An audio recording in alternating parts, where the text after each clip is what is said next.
talking about. Before we address the decision making of Donald Trump and its outward appearances, why do you think Iran is willing to risk another phase of all-out war with the U.S. and Israel rather than comply with Trump's more outlandish demands?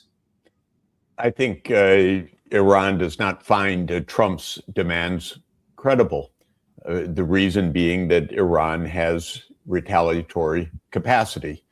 If the United States and Israel escalate, Iran also will escalate and cause grave damage in Israel and in the Gulf.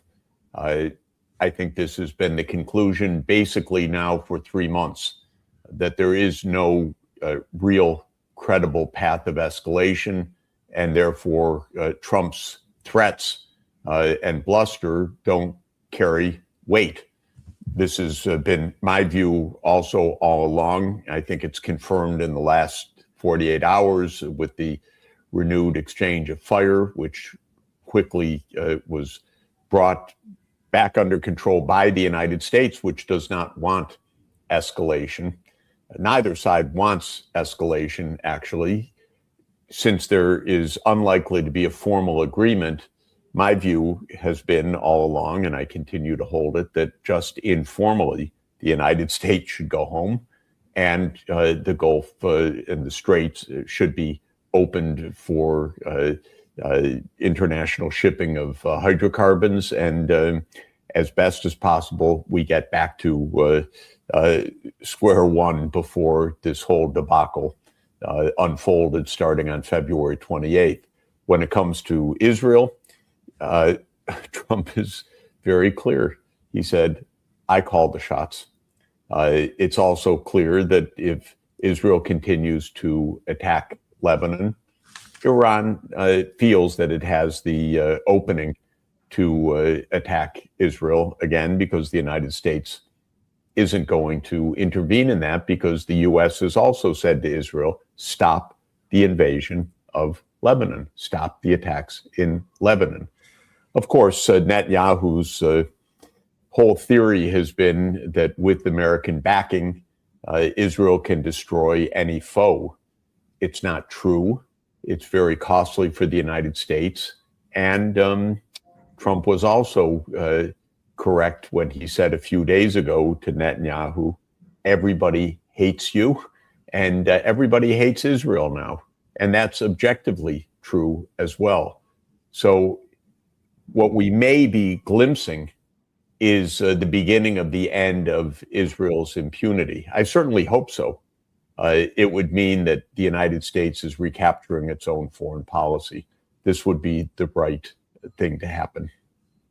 Well, in the past week, Netanyahu has thumbed his nose at Trump, metaphorically speaking, ratcheted up the slaughter in Lebanon, in the Beirut suburbs. His principal opponent, Naftali Bennett, his former chief of staff and also a former, albeit brief, prime minister, has attacked him from the right. Of course. Even considering compliance with Trump. Where is this going? Well, there has been ingrained now for decades in Israeli impunity that they can do what they want because they control the United States. And Bennett, of course, is campaigning for office, so we're in a ridiculous season anyway about this in Israel. Who can be even more harder line than a essentially fascistic government? It's quite remarkable. But the underlying premise has been we can do what we want because the United States will have our back and the U.S. will have our back because the pro-Israel lobby is so powerful that it can't be resisted. I found Bennett's remarks to be rather out of reality as well.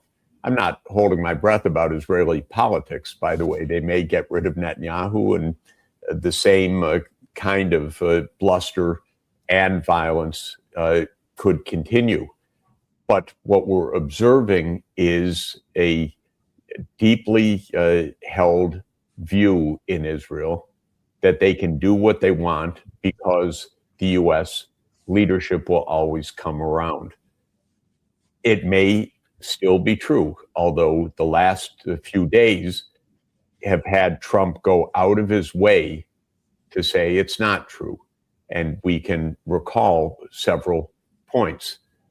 First, that reported shouting match that Axios reported, which where Trump said, you're a crazy whatever.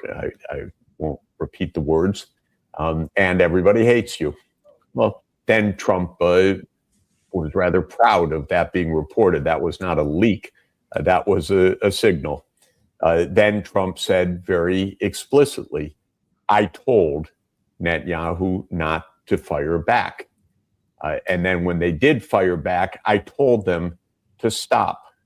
And now it is at least paused for the moment. This is not the language of somebody who is likely to join in the shooting spree.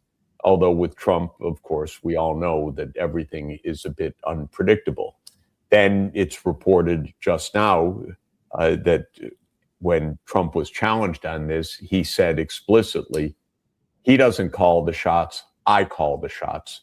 So this is also very, very explicit. It's not the way that any of this is normally discussed.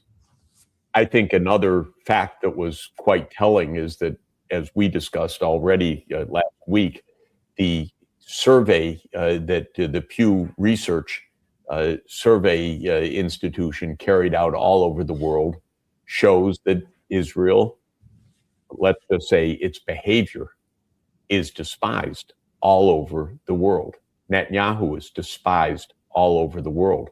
So when Trump said, you are hated, and Israel is now hated because of you, he may literally have been referring to the briefing based on the Pew data, or he may have been intuiting it, but it's factually the case. There just is no support anywhere in the world what Netanyahu is doing, and that includes the United States strongly, which overwhelmingly is opposed to Israel's actions in Gaza, wants a state of Palestine alongside Israel, and is opposed to the war in Iran. And Trump is facing an election very soon. He says he's not bothered by it, not concerned by it, but he's losing votes in Congress now because members of Congress are concerned about it, about slush funds, about his grift, about these wars. So in this sense, I think American politics at least is raising its head above the parapet for the first time in a long time and saying the lobby does not run everything. And the American people are disgusted about yet another Israel-caused war that is clearly a debacle. So something, at least in the short term, is changing right now. I think quite consequentially for the longer term, by the way, because one of the things that is most consequential about all these opinion surveys is the demographic findings. Older people are unhappy with Israel, but younger people are completely disgusted with Israel, and that signals the direction of change of politics as well, which will be increasingly of the views of today's young people. And then there's this, which is Prime Minister Netanyahu yesterday in the Knesset, Chris, number 7. A prime minister in Israel must have one specific, essential ability, just one single ability. And if he lacks this fundamental quality, then he simply cannot be here in this position. He needs to be able to say one word to the President of the United States, and that word is no. No. Bye-bye, BB. I guess the word no is the same in Hebrew as it is in English, or maybe he was just emphasizing. No, Now, no, is look, that for domestic political consumption? Or obviously. does he believe that he can say no to the president of the United States, notwithstanding the consequences? He's on his way out. Of course, he can't say no in some fundamental way. Let him try. It would just absolutely catapult the current debacle into a catastrophe for Israel. But he is an unpopular figure at home. He is despised here in the United States. He's despised around the world. He has a warrant for his arrest from the International Criminal Court, as do several of his colleagues in the cabinet. We're sick of this, really. Yeah. And he can say it, but he cannot do without the United States. Now, what's true is that prime ministers before of Israel have said no and brought the U.S. around. I think it's not so simple anymore. And that's because what Israel is doing is more obnoxious than things that it has done in the past, more visible after 30 years of one debacle after another brought to us by Israel, whether it's in Iraq or Syria or Libya, on and on and on. People here are just sick of it. And so in this sense, that was a little brave bravado, but boy, if you really believed it, you wouldn't have to say it out loud. Will Israel ever agree to a meaningful and enforceable cessation of violence in Gaza and Lebanon? I think the answer is yes. And the question is how many people are killed beforehand. Oh. Things change in life. Israel's is at the end of an awful phase, in my view. How it ends, we don't know, because things can end tragically. But Israel has been on a phase of so-called Greater Israel. That is, if Israel thinks it has the U.S. in its palm, then it can demand to control all of Palestine. It can demand to control parts of Lebanon. It can demand to overthrow the governments in the region. And for a long time, it got away with that. But it has been a failed venture. It has led to this worldwide profound disapproval of what Israel is doing. It's weighing heavily on American politics, and Trump is clearly feeling the domestic politics as well as maybe he's feeling the substance of it, but at least he's feeling the domestic politics of it. He's got an election coming up, so he's the one that's saying that he can say no to the Israeli prime minister. And this is something that American presidents should have done a long time ago. If Trump carries through on this, he's right. Let's see. Over the weekend, several former Shin Bet, Israeli domestic surveillance / law enforcement, FBI / NSA type organization, warned of coming political violence in Israel. Oh, by the way, one other thing just about these groups that we should touch on. This extraordinary New York Times report of a few days ago, again, clearly a planted story by the U.S. government about the amount of spying that Israel is doing. Oh, what was next on my list of subjects? We can go right there. They even identified the targets of the spying as Elbridge Colby, the Deputy Secretary of Defense, and Steve Witkoff. Now, that means they're spying on Trump himself because he talks to them. Of course. But the point is not only that reality, which is probably true, but the story. That's the even more interesting fact, that there is a story in which senior officials are saying that Israel is spying on us. That is not a happy story for Israel. That's not a news story, by the way. The news is the story that Right. people are talking about it because they're pushing back on Israel. Because the Because people things who got out leaked of it are line. sick and tired of what's happening. Precisely. So the whole week was a disaster from Israel's point of view. A president of the United States ordering them to stop, a president of the United States publicly saying, everybody hates you. A leading New York Times story saying Israel's spying on us. In other words, the whole Israeli premise that they run our politics is coming unhinged. Fundamentally, because it's what Israel's doing is disgusting. That's the fundamental reason. And then because it's disgusting, the American people have swung strongly against Israel. And that's true of just about every country of the world. And that's what's changing our politics right now. That, yes, of course, terrible things are done without the American people approving them or knowing them.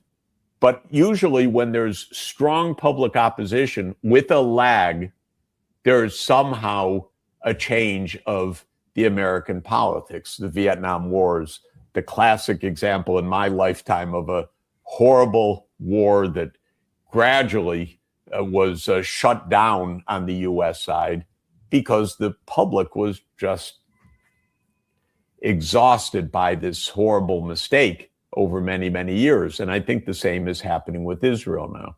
And I said it, by the way, to the Israeli media the first days after the October 7th, 2023 attack by Hamas, and then Israel launching this murderous assault on Gaza. Watch out. This could be suicidal, what you're doing. And I'm sorry to say that word, and it leads into your other question, you get too far ahead of yourselves with this arrogance, with the impudence, with the violence, with the vulgarity, with the criminality. It really can come back to haunt you very, very badly. And Israel is in a very bad state of mind societally. This is not a case in Israel, broadly speaking, where this prime minister is acting violently against the wishes of the public, as I've described it in the US. This is a case where the broad public has gone way overboard in a kind of society-wide bout of viciousness and murderousness. And it's extraordinarily damaging and dangerous for a society to fall into that kind of collective mindset. But I believe, broadly speaking, Israel did fall into that collective mindset. This isn't a society that is profoundly divided on all the violence. They're divided on Netanyahu, individually, on his culpability, his responsibility, his criminality, his corruption, and so forth. But broadly, Israel has supported the war in Iran, the attack on Gaza, the war in Lebanon, and so forth. That's a disaster. And it's so contrary to what is in Israel's interest for long-term survival that when reality starts to hit, the question you asked about internal violence and unrest is perfectly possible that it happens. Think of the fact that there are hundreds of thousands of settlers, wildly anti-Palestinian, wild analogs, many of them pure zealots.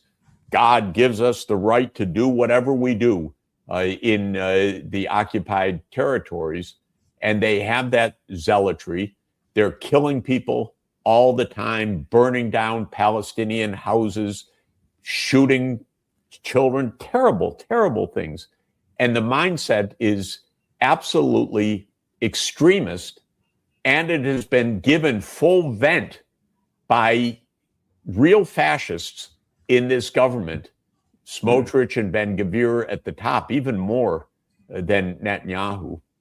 And so it will stop. Actually, the world will stop this. Maybe Donald Trump will stop this because the American people are totally, completely disgusted by this. And when Trump says no, it's actually going to be no. But then the question that you asked, what kind of reaction could occur in Israel? Could it be violence internally? Absolutely. These people are armed. There are a lot of zealots around. Who knows what will happen in the shorter term? I hope that it doesn't go to the point where Israel destroys its own society. This is the risk that I've seen all along. What I hope is that reality sets in and that some people are able to stand up and survive in that context and say, you have to stop the wars. You have to go back to your borders, which are the 4th of June, 1967. There's going to be a state of Palestine next door because there are as many Palestinian Arabs as there are Israeli Jews, 8 million of each. And you don't get along. And so there are going to be two states, not an apartheid state, not a genocide, not ethnic cleansing. There are going to be two states. This is the reality, and it's maybe Israel's last chance. Maybe, but I hope that somebody is listening to reason right now. What you played of Netanyahu boasting that he can say no to an American president, he can, but America will say no to him, and then he'll find out what it means to say no. All right. In case anybody thinks you're going soft on President Trump, I want you to watch him on Meet the Press yesterday. All right, good. Number one.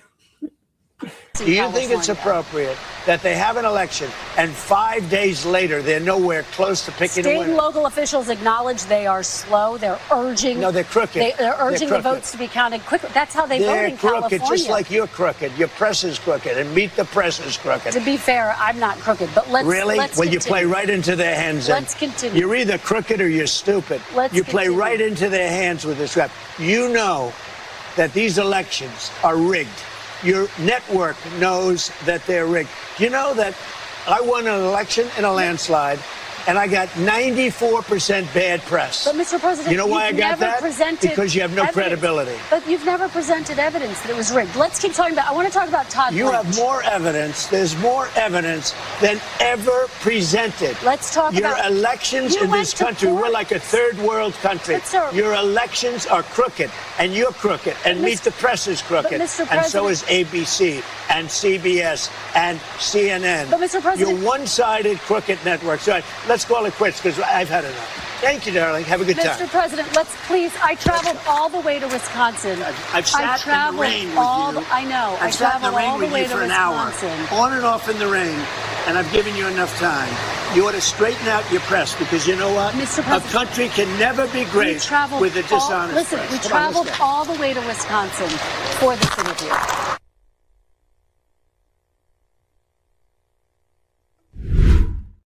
By the sound died at the end. He crushed the microphone with his shoe. Honestly, what do the Iranians think when they see that? It's so sad for our country. We've got a lot of things that 340 million people here seriously need for their health care and their jobs and the schools for their children and the safety. And we just saw, of course, we're not in good hands. So thank you for making sure that we stay with reality. We're in a kind of unreality on all sides right now. I think the world's never been more dangerous in the sense of this astounding craziness. But there's one piece of good news, by the way. Every time I look, if you look at where the majority of the American people stand on issues, pretty sensible. If you look at that around the world, pretty sensible. If you look at what politics delivers, very, very sad. But if we could somehow get the will of the American people actually translated into what we do, the wars would stop, and we may be able to address some of the problems in our society. Thank you, Professor Sachs. Eloquent as always, my dear friend. So have a good week. What a thing to watch. Yeah. We'll probably hook up at the end of the week on Friday. Excellent. If we can make it, again, depending upon where on the planet you are. Thank you, Joe. Very good. We'll see you then. All the best. Bye-bye. Bye-bye.